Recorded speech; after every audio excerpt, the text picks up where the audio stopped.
नमस्कार, खबरों का पंचनामा देख रहे हैं आप। मैं हूं आपके साथ पूजा। हम लेकर आए हैं देश और दुनिया की 5 बड़ी खबरें, जिस पे चर्चा के लिए मेरे साथ स्टूडियो में मौजूद हैं कैपिटल टीवी के editor in chief doctor Manish Kumar. Doctor साहब, बहुत बहुत स्वागत है आपका। धन्यवाद। एक नजर आज की हेडलाइंस पर। पश्चिम बंगाल में अब राष्ट्रपति शासन की चर्चाएं तेज। राज्यपाल आनंद बोस ने की अमित शाह से मुलाकात, तो ममता बनर्जी ने पीएम मोदी को लिखी दूसरी चिट्ठी। पीएम मोदी का महाराष्ट्र दौरा, 76,000 करोड़ की दी सौगात। छत्रपति शिवाजी महाराज की प्रतिमा गिरने पर सर झुकाकर पीएम मोदी ने मांगी माफी। जुमे की नमाज के लिए नहीं मिलेगा 2 घंटे का ब्रेक। असम विधानसभा में शुक्रवार को भी आम दिनों की तरह होगा काम। हिमंता विश्व शर्मा के फैसले से मचा उथल पुथल। कर्ज के समंदर में डूबा हिमाचल प्रदेश, बिगड़ती आर्थिक स्थिति बनी कांग्रेस की मुसीबत। गिड़गिड़ा रहे सीएम सुक्खू, सैलरी छोड़ने को मुख्यमंत्री मंत्री हुए मजबूर। विदेश मंत्री एस जयशंकर की पाकिस्तान को 2 टूक, कहा पाकिस्तान से अब बातचीत का युग खत्म, हर कदम का उसी की भाषा में मिलेगा तगड़ा जवाब। खबरों की शुरुआत में सबसे पहले बात पश्चिम बंगाल की राजनीति से जुड़ी, जहां कोलकाता रेप और हत्या मामले को लेकर कोलकाता से लेकर दिल्ली तक राजनीति जबरदस्त गर्म है। आज पश्चिम बंगाल की राज्यपाल सीवी आनंदा बोस ने केंद्रीय गृह मंत्री अमित शाह से करीब 1 घंटे तक मुलाकात की है। राज्यपाल बोस ने बंगाल की पूरी स्थिति के बारे में शाह को सूचना दी है। राज्यपाल की शाह के साथ इस मीटिंग के बाद एक बार फिर राज्य में राष्ट्रपति शासन लगाए जाने की कयासबाजी शुरू हो गई है। बड़ी बात यह है कि यह मुलाकात राष्ट्रपति के रेप को लेकर दिए बयान के बाद हुई है, जिसे पश्चिम बंगाल में केंद्रीय हस्तक्षेप की तैयारी माना गया था। तो दूसरी तरफ पश्चिम बंगाल की मुख्यमंत्री ममता बनर्जी ने एक बार फिर से प्रधानमंत्री नरेंद्र मोदी को चिट्ठी लिखी है। इसमें उन्होंने कहा कि उनके पिछले खत को लेकर पीएम की तरफ से कोई जवाब नहीं मिला। इस पर बीजेपी भड़क उठी और पार्टी ने कहा कि ममता बनर्जी झूठी है, उन्हें सरकार की तरफ से जवाब मिला है। चिट्ठी लिखने के बजाय ममता को सवालों का जवाब देना चाहिए। सीवी आनंदा बोस का दिल्ली आना एक हफ्ते में दूसरी बात, क्या इशारा कर रहा है? क्या कुछ बड़ा होने वाला है? देखिए, बिल्कुल कुछ बड़ा होने वाला है। भारतीय जनता पार्टी बहुत ही ज्यादा एग्रेसिव पोस्चर लेकर के बैठी हुई है। कल ही एक डेलीगेशन गवर्नर साहब से मिलकर राष्ट्रपति शासन लागू करने और ऐसा प्रस्ताव राष्ट्रपति को भेजने की मांग कर चुके, और फौरन गवर्नर साहब वो दिल्ली आते हैं, गृह मंत्री से मिलते हैं। गवर्नर साहब बिल्कुल साफ है, उन्होंने 3-4 बातें बिल्कुल साफ साफ पहले ही डिक्लेयर कर दिया है। पहली चीज कि बंगाल पुलिस का क्रिमिनलाइजेशन हो गया है। नंबर 2, कानून व्यवस्था खत्म हो गया है। डेमोक्रेसी संविधान वहां काम नहीं कर रहा है। अब इससे बेहतर जो बातें गवर्नर साहब बाहर कह रहे हैं, यही बात तो वो अंदर राष्ट्रपति को भी बताएंगे, गृह मंत्री को भी बताएंगे, और कल अगर इंतजार होता है तो प्रधानमंत्री से भी। तो ये फैसला केंद्र को करना है कि वहां पे क्या व्यवस्था लगाई जाए। ममता बनर्जी डिफेंसिव में चल रही है। ममता बनर्जी ने चिट्ठी लिखी थी, चिट्ठी का जवाब भी दिया गया, बीजेपी बता रही है। अब आप चिट्ठी पत्री कर रहे हो, आप अलग एक ग्राउंड बना रहे हो। लेकिन दिक्कत क्या है, जो दुविधा भारतीय जनता पार्टी की है कि अगर राष्ट्रपति शासन लगा दिया जाए तो फिर ये लोग कोर्ट जाएंगे। सुप्रीम कोर्ट में अगर कहीं उसको हटा दिया गया या उसको गैर कानूनी बता दिया गया तो फिर पॉलिटिकली बहुत नुकसान हो जाएगा। तो हर चीज में, राजनीति में आप नाप तौल करके सही गलत का फैसला करेंगे तो कई बार गलत फैसला लेने को लोग मजबूर हो जाते हैं। बंगाल में राष्ट्रपति शासन लगना चाहिए ही चाहिए। आज न लगाएंगे आपको कल लगाना पड़ेगा, क्योंकि स्थिति वहां पे सुधरती नजर नहीं आ रही है।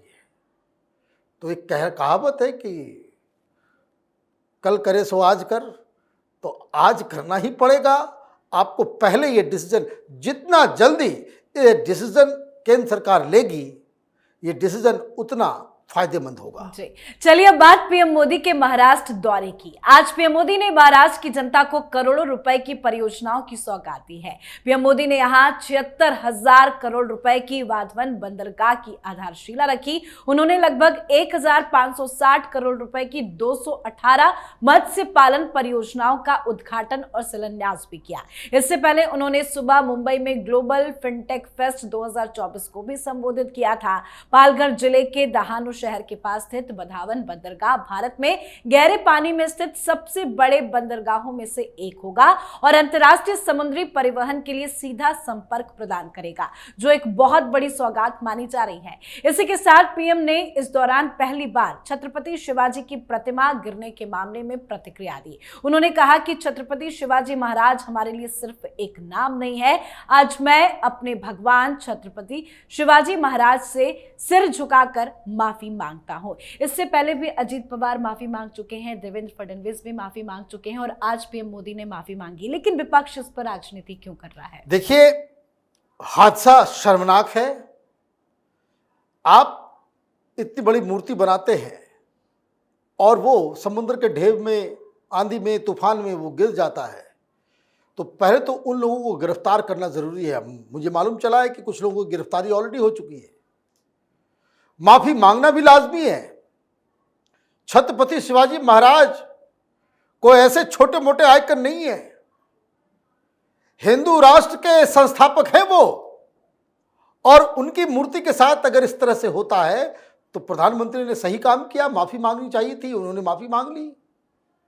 लेकिन ये जो विपक्ष वाले, ये कांग्रेसी, ये जो छाती पीट रहे हैं, ये जो वोट बैंक की राजनीति करने वाले कह रहे हैं कि बहुत बुरा हुआ। भाई, कभी आपने, आपके जुबान से छत्रपति शिवाजी महाराज का नाम निकलता है क्या? एक सवाल पूछ दूंगा, मामला वहीं पे खत्म हो जाएगा। पहले आप बता दो, औरंगजेब हिंदुस्तान का औरंगजेब पूजनीय है या फिर छत्रपति शिवाजी महाराज? इस सवाल का जवाब ही नहीं दे पाएंगे, भाग जाएंगे मैदान छोड़ के। दिक्कत यही है। औरंगाबाद का नाम बदला जा रहा था, देखिए कैसे पेट में दर्द हुआ था। तो इन लोगों का काम है राजनीति करना, लेकिन एक बहुत ही शर्मनाक घटना है ये, और इस तरह की घटना ना घटे इसके लिए सरकार को सतर्क रहने की आवश्यकता है। अब बात असम सरकार के बड़े फैसले की, जिसको लेकर जमकर राजनीति भी शुरू हो गई है। असम सरकार ने जुमे वाले दिन मुस्लिम विधायकों और विधानसभा के मुस्लिम कर्मचारियों को नमाज के लिए दी जाने वाली 2 घंटे की छुट्टी पर रोक लगाने का फैसला किया है।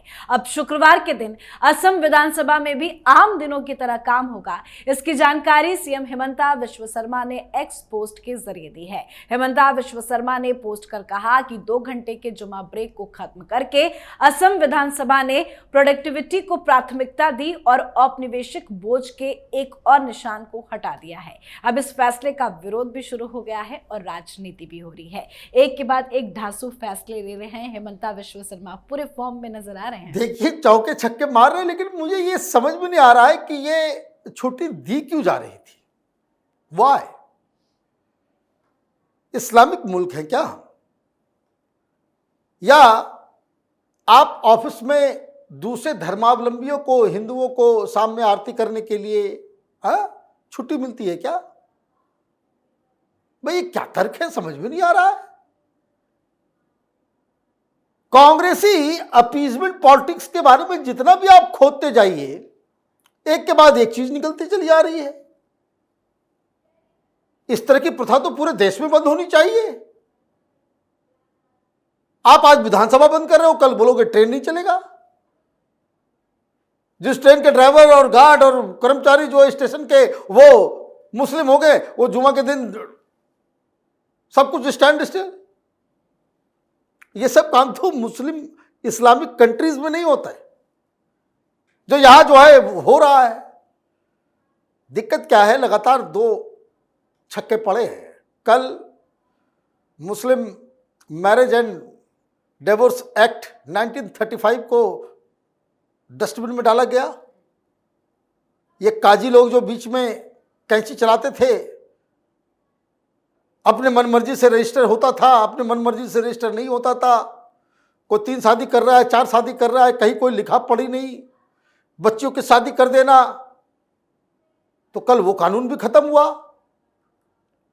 मुझे लग रहा है कि हेमंत बिस्व शर्मा वो असम के अंदर अपीजमेंट पॉलिटिक्स के नाम पे अब तक जितने भी फैसले लिए गए उन सबको उखाड़ फेंकने का प्रण ले चुके हैं। जी, अब बात खतरे में आई हिमाचल सरकार की। कांग्रेस पार्टी ने जब से हिमाचल प्रदेश की सत्ता संभाली है, राज्य सरकार कर्ज के बोझ तले दबता ही जा रहा है। अब पूरी तरह से केंद्र सरकार पर निर्भर हिमाचल प्रदेश की परेशानी बढ़ती हुई नजर आ रही है। हिमाचल सरकार का खजाना खाली हो चुका है। खराब आर्थिक स्थिति को देखते हुए सरकार ने बड़ा फैसला भी लिया है। मुख्यमंत्री सुखविंदर सिंह सुक्खू ने ऐलान किया है कि मुख्यमंत्री, मंत्री, मुख्य संसदीय सचिव, बोर्ड निगमों के चेयरमैन 2 महीने तक वेतन भत्ता नहीं लेंगे। हिमाचल प्रदेश के मुख्यमंत्री ने सभी विधायकों से भी वेतन भत्ता 2 महीने के लिए छोड़ने की मांग रखी है। सीएम सुक्खू का कहना है कि चूंकि प्रदेश की आर्थिक स्थिति ठीक नहीं है, इसलिए वो 2 महीने के लिए अपना और अपने मंत्रियों का वेतन भत्ता छोड़ रहे हैं। विधायकों से मुख्यमंत्री सुक्खू ने कहा है कि हो सके तो 2 महीना एडजस्ट कर लीजिए, अभी वेतन भत्ता मत लीजिए, आगे देख लीजिएगा। सुक्खू अपने मंत्रियों के सामने गिड़गिड़ा रहे हैं और खराब होती जा रही आर्थिक स्थिति को लेकर बीजेपी सुक्खू सरकार पर हमलावर होती जा रही है। खजाना भी खाली हो गया है, कर्ज का बोझ भी है। क्या खतरे में आ गई है सरकार? देखिए, ये राहुल गांधी जहां जाएगा बर्बादी करेगा। ये खटाखट कर रहे थे ना। क्या है कहानी हिमाचल प्रदेश की? हिमाचल की वही कहानी है जो कर्नाटक की है, जो तेलंगाना की। जहां जहां कांग्रेस की सरकार है वहां वहां बर्बादी ही बर्बादी नजर आ रही है। ये क्यों फैसला लिया गया? पॉलिटिकल फैसला है ये। भाई, तुम लोगों ने इतने कमा लिए हैं, 2 महीने की सैलरी नहीं लोगे, 2 साल की सैलरी नहीं लोगे, तुम्हें कोई फर्क नहीं पड़ेगा, कोई फर्क नहीं पड़ने वाला। लेकिन क्यों लिया गया? क्योंकि सरकारी कर्मचारी जो है अपना एरियर्स मांग रहे हैं, उनके देने के लिए पैसे नहीं है आपके पास। सब लोग सैलरी मांग रहे हैं, उसको देने के लिए पैसे नहीं है आपके पास। जबकि जिस तरह का पाप सुक्खू ने किया, ये कांग्रेस की सरकार ने की है। चाहे वो हेल्थ हो, ट्रांसपोर्ट हो, एजुकेशन हो, जितने भी इंपॉर्टेंट मंत्रालय हैं, अपने बजट में किसी का 5%, किसी का 10%, किसी का 12%, आपने बजट कम किया। पूरी दुनिया बजट बढ़ा रही है, आप बजट घटा रहे हो। अब एक मोटा मोटी आंकड़ा समझ लीजिए, 38,000 करोड़ के आसपास हिमाचल का बजट है और 17-18 हजार करोड़ रुपए जो है वो वेतन में ही चला जाता है, वेतन में चला जाता है। 5 से 6 हजार करोड़ रुपए जो कर्ज आपने लिए हुए उसके चुकता के लिए, भाई बचा क्या तुम्हारे पास सरकार चलाने के लिए? तो ये वहां के कर्मचारी आंदोलन करेंगे, बवाल करेंगे, तो उसके पहले कह दो भाई 2 महीने की सैलरी हम नहीं लेंगे, बात की बात देखेंगे। तो ये तमाशा, ये ड्रामा कि 2 महीने की सैलरी नहीं लेंगे, पब्लिक की सिंपैथी हो जाएगी, ये बेसिकली पॉलिटिकल स्टंट है, अपनी इसको कह सकते कि बैड गवर्नेंस को छिपाने के लिए। अभी तो हिमाचल हुआ है, कल आप देखेंगे कि इस तरह का फैसला कर्नाटक में भी होगा, तेलंगाना में भी होगा, क्योंकि ये लोग, इनके पास गवर्नेंस का कोई मॉडल नहीं है। ये सिर्फ मुफ्तखोरी को बढ़ावा देने के लिए राजनीति में है। जी, आज की आखिरी खबर में बात दुश्मन देश पाकिस्तान को विदेश मंत्री की 2 टूक की। पाकिस्तान 15 और 16 अक्टूबर को एससीओ सम्मेलन करने जा रहा है। इस्लामाबाद में आयोजित होने वाले इस सम्मेलन में पाकिस्तान की सरकार ने प्रधानमंत्री नरेंद्र मोदी को शामिल होने का न्योता भी भेजा है। लेकिन इसी बीच विदेश मंत्री एस जयशंकर ने आज पाकिस्तान को खरी खरी सुना दी है। एस जयशंकर ने 2 टूक कहा है कि पाकिस्तान से बातचीत करने का युग अब समाप्त हो चुका है। उन्होंने कहा कि भारत पाकिस्तान के हर कदम का जवाब उसी की भाषा में देगा। जयशंकर ने यह भी कहा कि ये याद रखना चाहिए कि हर एक्शन का रिएक्शन भी होता है। सीधी सीधी चेतावनी है ये। देखिए, बिल्कुल सही पॉलिसी अगर आपकी है, अगर आपकी पॉलिसी, आपका विचार, आपकी आइडियोलॉजी, आपका पूरा लाइन लेंथ क्लियर है, तो आपको इसी तरह की भाषा जो है आपके जुबान से निकलेगी। अगर आप खुद में कंफ्यूज्ड होंगे तो फिर इधर उधर की बातें करेंगे, जैसे कि पाकिस्तान को लेकर के मनमोहन सिंह सरकार के समय हम लोग करते थे, है ना। उधर वो आतंकवादियों को भेज के लोगों को काट रहा होता था मुंबई के अंदर, और यहाँ अमन की आशा वाले वीज़ा की लाइन में लगे रहते थे। मत भूलिए इन लोगों ने क्या क्या पाप नहीं किया। हिंदुस्तान की आत्मा, हिंदुस्तान के अभिमान, स्वाभिमान, इन सब को तार तार किया इन कांग्रेसियों ने। एससीओ की मीटिंग होने वाली है तो मल्टीलैटरल प्लेटफॉर्म्स के ऊपर उसको मिस करना कोई अच्छा डिसीजन नहीं होगा। तो जब वो बातचीत आज कर रहे थे तो उन्हें किसी से पूछ लिया कि भाई ये एससीओ की मीटिंग हो रही है, भारत पार्टिसिपेट करेगा, क्या पाकिस्तान से कोई बातचीत की शुरुआत होगी? तो उन्होंने क्लैरिटी से बता दिया कि कोई बात नहीं होगी, पाकिस्तान तो हमारी गिनती में ही नहीं है, वो समय खत्म हो गया कि हम उनसे बातचीत करेंगे, बातचीत का कोई मतलब ही नहीं है। आर्टिकल 370 लग गया, मामला खत्म हो गया, एक्सेप्टेड। जब तक आप इस आर्टिकल 370 के खत्म होने के अभी भी आप कहते हो आर्टिकल 370 इलीगल है, ये है, वो है, हम कश्मीर लेंगे, वो इशारा वहीं पे है कि आप जो है ये पहले स्वीकार कर लो कि article 370 Kashmir is a close chapter, फिर बातचीत की बात होगी। और साथ में ये जो अपने भाड़े के लोगों को तुम भेजते रहते हो, इसकी यहां तो सफाई भी करेंगे, लेकिन इस एक्शन का आगे कभी भी कोई बड़ा रिएक्शन भी हो सकता है। जी, बहुत बहुत धन्यवाद सर समझाने के लिए। धन्यवाद। खबरों का पंचनामा में आज के लिए फिलहाल इतना ही। देश विदेश की बाकी खबरों और उनके सटीक एनालिसिस के लिए देखते रहिए कैपिटल टीवी। हमें लाइक कीजिए, शेयर कीजिए और कैपिटल टीवी को सब्सक्राइब कीजिए। नमस्कार।